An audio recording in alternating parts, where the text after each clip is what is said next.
Salut tout le monde, c'est Morgane et aujourd'hui on va parler écriture.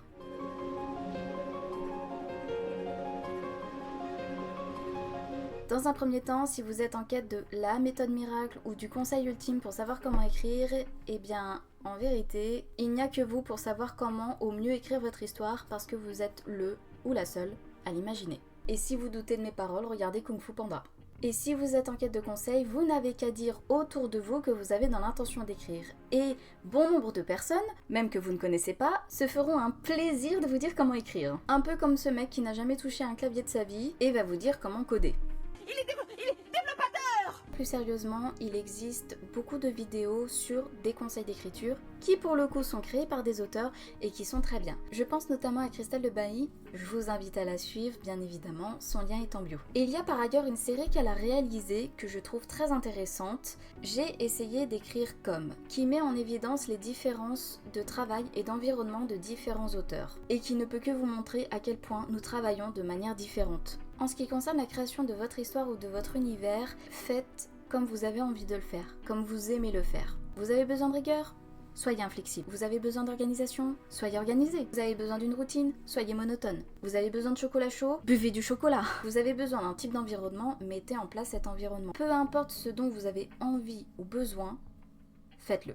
Enfin, tant que vous ne faites de mal à personne, bien sûr. Tout ça pour vous dire que nous sommes tous différents, ainsi que nos méthodes de travail et de création, et donc que vous êtes les seuls à même à savoir comment écrire votre histoire. Maintenant, je vais vous révéler comment j'écris mes histoires. Oui, parce que même si je n'ai terminé qu'un seul livre pour le moment, j'ai d'autres histoires qui sont en train d'être écrites, corrigées ou modifiées. Tout d'abord, en ce qui concerne mon environnement, j'aime la musique. Alors après, c'est pas de la musique avec des paroles parce que pour le coup, ça me distrait et c'est pas terrible, mais plutôt de la musique d'ambiance. Par exemple, des musiques de jeux vidéo, des musiques de films, de séries ou même des compositions indépendantes. Tant que c'est de la musique et que j'ai la sensation que ça me fasse vivre quelque chose. Par contre, la musique que j'écoute n'est pas toujours en lien avec les scènes que j'écris, mais c'est pas grave, en vérité la musique me booste, tout simplement. Pour ce qui est du travail de l'écriture, lorsque j'imagine une histoire, je connais ses moments forts, l'alignement de ses personnages et surtout sa fin. Je n'écris rien du tout si je n'ai pas la fin d'une histoire. Je dirais même que ça me bloque, quand je ne l'ai pas. Et donc, lors de mon premier jet de La Légende des Tisseurs d'âme, je l'ai écrit à l'instinct. Un peu en one shot si je puis dire. Étant donné que j'avais tout dans ma tête et que je ressassais cette histoire depuis des années, toujours dans ma tête, je la connaissais par cœur et il fut très facile de l'écrire. Après je dis facile mais ça a tout de même duré 6-8 mois. Alors déjà de base j'étais pas du tout habituée à l'écriture et en plus de ça j'étais assez impatiente de la terminer cette histoire. Du coup les premières semaines ont été très longues. Car chose que je vous déconseille pour le coup, c'est de regarder combien de pages vous avez écrit dans la journée. C'est une connerie. Parce que moi ça m'a frustrée de ouf. J'avais la sensation de rien écrire. Vraiment. Alors que pas du tout. Parce que en vérité l'écriture est un travail de longue haleine. Et il faut en prendre conscience, c'est important. Ça m'arrivait des jours que j'écrive genre 2 lignes, que j'effaçais finalement le lendemain parce qu'en vérité j'avais pas envie d'écrire la veille. Donc, leçon que j'ai retenue, ne pas me forcer et ne pas compter. Et c'est lorsque j'ai arrêté ces deux choses que j'ai écrit le plus. Parce que j'ai arrêté de me focaliser sur ça, sur ma rapidité ou ma lenteur. Je ne regardais même plus le nombre total de pages à la fin de mon fichier. Je vous dis que j'ai arrêté, mais si je dois être honnête, de temps en temps je ziotais quand même. Mais je le faisais par curiosité et surtout sans me culpabiliser. Et en vérité, quand on a cette sensation qu'on est très lent et qu'on avance très lentement dans notre histoire qu'on est en train d'écrire et que par moments on ziote et qu'on voit 70 pages, 100 pages, 120 pages et qu'on finit avec 155 pages, bah c'est une très belle réussite. Mais c'était surtout une très grande fierté de l'avoir accompli. Donc vraiment, si vous avez la sensation d'être lent, ce n'est pas le cas. C'est l'écriture qui prend du temps. Et c'est normal, il faut surtout pas vous culpabiliser à cause de ça. Et même si vous êtes bloqué au milieu de votre histoire, je suis sûre et certaine qu'un jour, ça vous viendra tout seul. Il faut avant tout vous permettre de prendre le temps, de mettre de côté peut-être votre histoire, mais surtout, je sais, je radote, ne vous culpabilisez pas pour ça. Parce que malheureusement, plus vous vous entêterez à continuer ce que vous n'arrivez pas à faire, et moins vous aurez ne serait-ce que l'envie d'écrire. Revenons à mon expérience. Après avoir écrit mon premier jet, vient du coup la modification. Je l'ai lu dans un premier temps pour vérifier les incohérences parce qu'on va pas se mentir, il y en avait quelques-unes.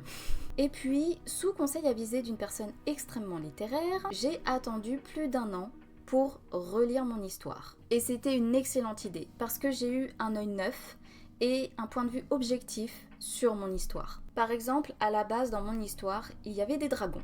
Je vais pas vous mentir qu'ils étaient un peu trop pétés. Je les ai donc retirés et cela m'a permis de valoriser certains personnages secondaires qui, malheureusement, auparavant, ne servaient presque à rien en fait. Parce que oui, quand on n'a plus la créature tout feu tout flamme là qui vient sauver nos persos à tout moment, faut bien trouver autre chose. Du coup, j'ai choisi des personnages secondaires. Pendant ma longue modification, qui a duré 2 ans, si ma mémoire est bonne, j'en ai profité pour créer une chronologie. Je dis pas qu'elle est parfaite, loin de là, mais elle m'a permis de gérer les saisons et surtout de savoir depuis combien de temps ils sont mariés les deux loustiques. Bien entendu, pendant la modification, j'ai retiré des scènes, j'en ai ajouté pas mal, on va pas se mentir, j'ai ajouté des descriptions, mais surtout, j'ai presque tout réécrit. Ce gros travail de modification enfin terminé, je me suis retrouvée avec 181 pages sur mon fichier. Puis pendant ma énième relecture où je corrigeais quelques petites choses par-ci par-là, j'ai enfin créé et organisé mes chapitres. En vérité, je favorise les chapitres plutôt courts et si possible réguliers, parce que je trouve ça plus agréable à lire. Et en ce qui concerne les titres de mes chapitres, ça s'est plutôt fait tout seul. En fait, au fur et à mesure que je lisais mon histoire, les titres venaient tout seuls en fait, et du coup, dès que j'avais une idée de titre pour un passage, je mettais le titre, et puis ensuite je m'arrêtais au bout d'un certain temps, et puis ainsi de suite. Mais je pense que dans mon cas, avoir attendu la fin de la modification pour organiser mes chapitres a été ma solution. Alors après, si vous n'aimez pas attendre aussi longtemps comme moi pour faire ce travail, sachez qu'il existe des bêta-lecteurs et des lecteurs professionnels pour vous permettre de vous aider dans cette tâche et de vous permettre de modifier votre livre. Parce que eux auront un œil neuf et un point de vue objectif sur votre propre récit. Bon, maintenant passons à la correction. Comment vous dire? À l'école, j'avais pas plus de 10 de moyenne, j'ai un manque de vocabulaire incroyable, et grammaticalement parlant, je suis une barbare.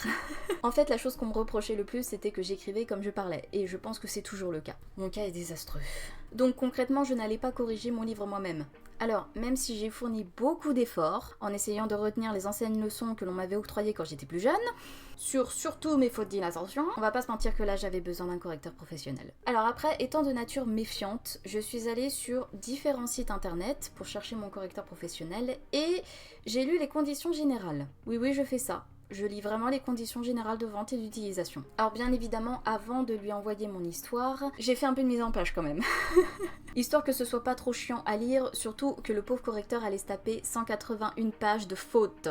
Si je pouvais au moins alléger la lecture, je l'ai fait. Ça par contre, c'est vrai que c'était un point fort que j'ai toujours eu depuis toute petite. C'est que j'ai besoin que ce soit pas moche visuellement. Alors, à la base, ce correcteur proposait 3 formules. Une toute simple, une autre un peu plus détaillée, mais sans changer le texte, et une autre très complète. Je souhaitais que mon livre me corresponde et corresponde à des lecteurs occasionnels, comme moi. Et donc, il ne me fallait pas un travail qui change mon livre. Et surtout, je voulais que mon livre continue de me ressembler.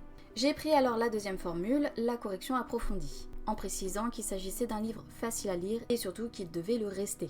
Et c'était parfait. Il a tout corrigé. Ma barbarie, mes pléonasmes, mes répétitions, mon manque de vocabulaire, ma ponctuation et tout ça, sans transformer mon histoire. En vrai, il a fait un très beau travail de correction. Et il est même allé plus loin. Il m'avait fait tout un bilan sur mes erreurs, genre par chapitre et tout, ça je m'en souviens, dans le but de m'aider à me corriger à l'avenir. Alors, je suis toujours une barbare, j'essaye vraiment d'y remédier, mais on va pas se mentir que je vais continuer à faire appel à des correcteurs à l'avenir. Par la suite, j'ai lu une première fois cette version corrigée, j'ai modifié certains détails qui étaient des erreurs. Mais bon, quand on cherche la petite bête, on la trouve toujours. Puis avec ses conseils du compte-rendu qu'il m'avait envoyé, j'ai tout vérifié et finalisé mon livre. Après, il faut savoir que, par moment, il m'arrivait encore de modifier, corriger certaines petites choses. Genre par exemple des majuscules et des minuscules. Par exemple, lorsque j'ai reçu ma deuxième épreuve, tous les coins pliés sont des corrections. C'est des modifications que j'ai fait avant la vente. Et même lorsqu'après j'ai vérifié mon histoire en numérique, j'ai encore fait des modifs. Je suis une insatisfaite. Mais après tout, c'est normal qu'il y ait des erreurs. Je suis humaine, mon correcteur est humain, et donc mon livre ne peut pas être parfait. Et honnêtement, aujourd'hui, ça ne me fait plus rien. Déjà parce que je suis extrêmement fière de tout le chemin que j'ai parcouru jusqu'ici. Ça a été long, j'ai eu des bonnes, des mauvaises surprises, mais franchement, ça valait le coup de faire cette aventure. Surtout qu'il faut bien se rendre compte d'un truc, je pense que vous avez tous lu des livres, qu'ils soient petits, gros, que ce soit des magazines, que ce soit de la bande dessinée, tous, nous avons vu des fautes. Même venant de grandes maisons d'édition. Donc si vous êtes auteur et que des gens viennent critiquer des fautes que vous auriez commises dans votre livre, dites-leur simplement que ça fait partie de son charme. Ou alors comme on dit en jeu de rôle, ta gueule c'est magique. Mais dans tous les cas, faut vraiment pas vous prendre la tête par rapport à ça. Et puis, quand on peaufine quelque chose depuis aussi longtemps, il faut pas y voir les défauts. Il faut y voir tout le chemin que vous avez accompli jusqu'ici. Et c'est tout. Donc, comme à chaque fin de vidéo, je vous fais un petit résumé. J'ai écrit mon livre en one shot. Je l'ai lu pour les incohérences une première fois, j'ai attendu plus d'1 an pour le relire, je l'ai modifié, corrigé à mon niveau, tout en créant une chronologie. J'ai organisé mes chapitres, j'ai fait une mise en page pour la lecture, j'ai fait appel à un correcteur professionnel et fait les dernières vérifications. C'est pas juste un témoignage d'une meuf qui a écrit un jour un bouquin et point barre. Non, je suis en plein travail sur d'autres histoires et je fonctionne exactement de la même manière sur mes autres histoires. Je n'ai absolument pas changé mon environnement de travail ou encore ma façon de travailler, ma méthode. Alors, sinon, durant les semaines qui vont venir, vous aurez des dessins rapides d'aquarelle, pour le coup, qui sont en lien avec la légende des tisseurs d'âmes, en attendant la prochaine vidéo. Et j'aimerais bien vous faire part des retours que j'ai eus de mon correcteur. Dites-moi si vous pensez que c'est une bonne idée ou pas. J'avais cette idée en tête, parce que en écrivant cette vidéo, en fait, je me suis rendu compte que il y a des choses qu'il m'avait envoyées, que j'avais complètement oubliées. Je me suis dit que ça pourrait faire une vidéo sympa. Je sais pas. Dites-moi ce que vous en pensez. Sur ce, eh bien je vous dis à bientôt. J'espère que cette vidéo vous aura plu et on se dit à une prochaine vidéo. Salut tout le monde!